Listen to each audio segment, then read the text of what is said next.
Hello everyone, let's study with Vandana Agrawal में आपका स्वागत है। तो दोस्तों, जैसा कि आप जानते हो 20 जुलाई से बीआरसीज पर ऑनलाइन प्रशिक्षण की शुरुआत की जा चुकी है और ये प्रशिक्षण दिया जा रहा है ध्यान आकर्षण, आधारशिला और शिक्षण संग्रह मॉड्यूल को लेकर। तो ये प्रशिक्षण दिया जा रहा है ऑनलाइन मोड में, जिसको कि आपको गूगल मीट के माध्यम से इसमें पार्टिसिपेट करना होगा।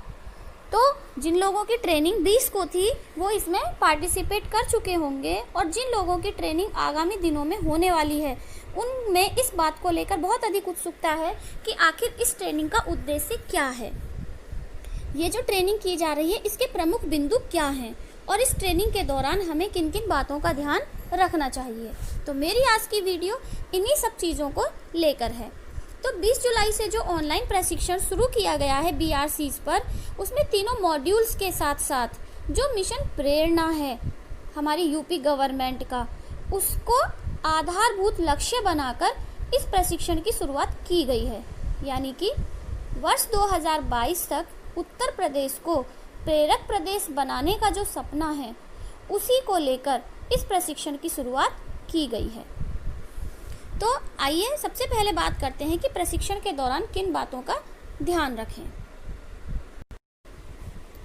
सबसे पहली बात तो ये है कि ये ट्रेनिंग 25-25 टीचरों के बैच में दी जाएगी। यानी कि एक बैच में 25 टीचर्स होंगे जिनको कि ये ट्रेनिंग प्रोवाइड की जाएगी और एक दिन में इसके 2 सेशन होंगे। एक होगा सुबह 8:30 से 11:30 बजे और दूसरा होगा 2 बजे से 5 बजे तक।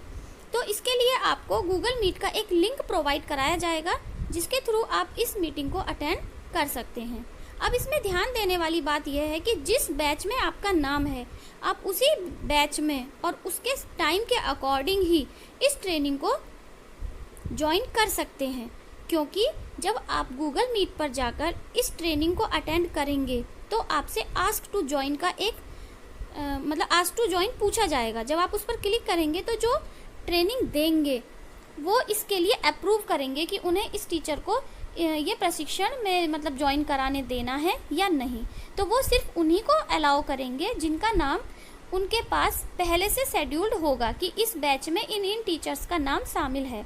तो सबसे पहले तो आपको इसी बात का ध्यान रखना है कि आपका जिस बैच में और जिस टाइम के अकॉर्डिंग आपका नाम है आप उसी बैच में अपनी ट्रेनिंग को निर्धारित समय से पूरा करें। और अगर आप बीच में किसी वजह से, नेटवर्क प्रॉब्लम की वजह से या कनेक्टिविटी की वजह से ट्रेनिंग से आउट हो जाते हैं तो वहाँ पर आप रीजॉइन पर जाकर उस ट्रेनिंग को दोबारा से ज्वाइन कर सकते हैं। इस बात का विशेष ध्यान रखें कि आप ट्रेनिंग के पूरे समय उपस्थित रहें, क्योंकि यहीं से आपकी ऑनलाइन अटेंडेंस भी ली जाएगी। और यह है मिशन प्रेरणा, उत्तर प्रदेश सरकार का महत्वाकांक्षी मिशन, जिसके लिए इस ट्रेनिंग का आयोजन किया जा रहा है। तो ये देखिए, इसमें हम किस किस चीज़ के बारे में जानेंगे। मिशन प्रेरणा का जो उद्देश्य है वो प्रेरणा लक्ष्य में परिभाषित है। प्रेरणा लक्ष्य क्या है? ये बुनियादी शिक्षा पर आधारित है। दूसरा, ये कक्षा 1 से 5 के लिए है और तीसरी बात कि ये भाषा और गणित से संबंधित है। इसके लिए हर कक्षा के लिए प्रेरणा लक्ष्य निर्धारित किए गए हैं जिन्हें मार्च 2022 तक प्राप्त किया जाना है। अगर एक बार राज्य के सभी ब्लॉक प्रेरक हो गए तो राज्य प्रेरक बन जाएगा। तो इसके लिए क्या करना होगा? इसके लिए प्रेरक घोषणा की जाएगी, किसी स्वतंत्र संस्था से मूल्यांकन किया जाएगा और जो भी ब्लॉक अपने आप को ये कहते हैं कि हमने अपने ब्लॉक को प्रेरक ब्लॉक बना लिया है तो उसका मूल्यांकन एक स्वतंत्र संस्था से कराया जाएगा। और देखिए ये किस तरीके से किया जाएगा। सबसे पहले किसी भी ब्लॉक को प्रेरक ब्लॉक बनाया जाएगा, उसके बाद फिर एक प्रेरक जनपद होगा, उसके बाद प्रेरक मंडल होगा और अगर सभी मंडल प्रेरक बन गए तो फिर हमारा प्रदेश प्रेरक प्रदेश बन जाएगा। और इस लक्ष्य को प्राप्त करने का जो समय निर्धारित किया गया है वो है मार्च 2022। अब देखिए इसमें मूल्यांकन की प्रक्रिया क्या होगी। ब्लॉक मूल्यांकन के लिए खुद को नामांकित करेगा। नामांकित ब्लॉक से लगभग 20 स्कूलों का चयन सैंपल के आधार पर किया जाएगा।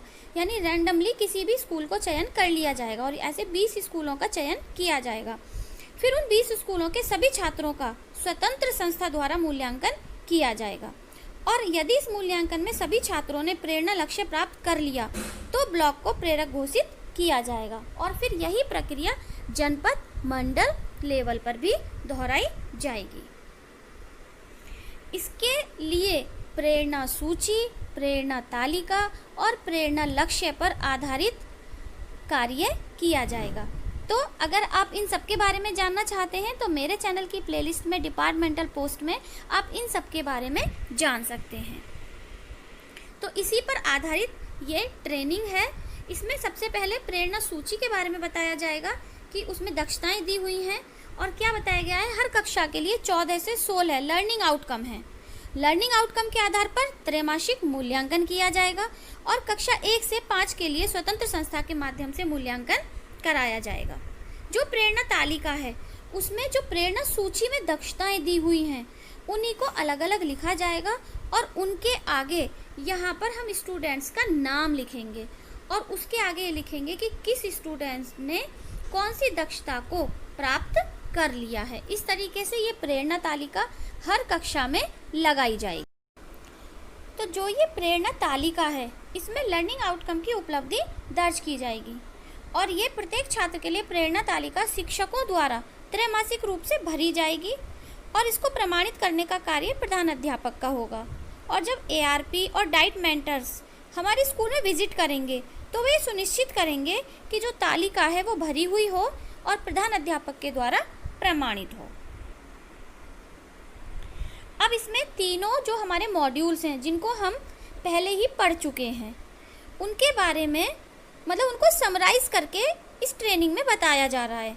जैसे कि जो आधारशिला है वो बुनियादी शिक्षा व्यवस्था में को सुधारने की ज़रूरत और शिक्षण में सुधार की तकनीकों को लेकर है।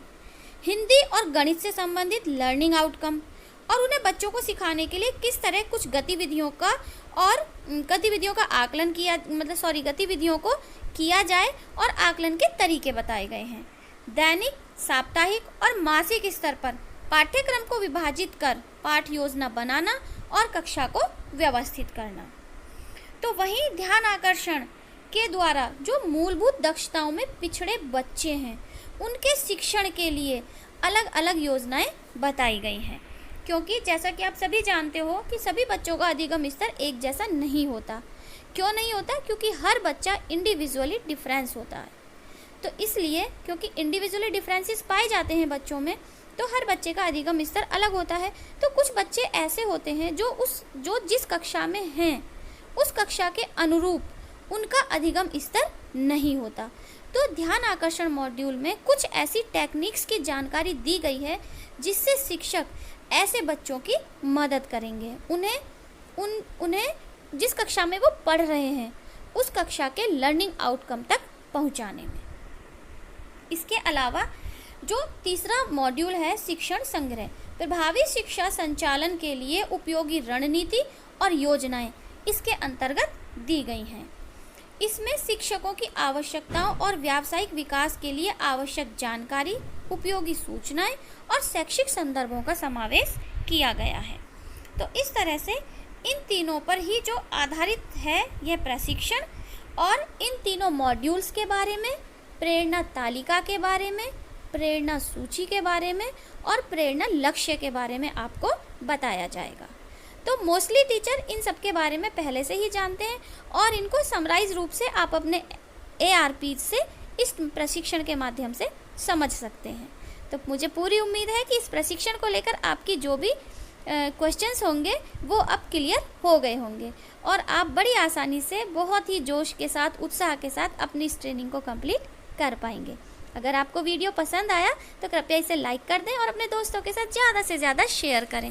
कृपया चैनल को सब्सक्राइब कर लें ताकि मेरे आने वाले हर वीडियो का नोटिफिकेशन आपको सबसे पहले मिल जाए। तो फिर मिलते हैं नेक्स्ट वीडियो में, तब तक के लिए बाय बाय।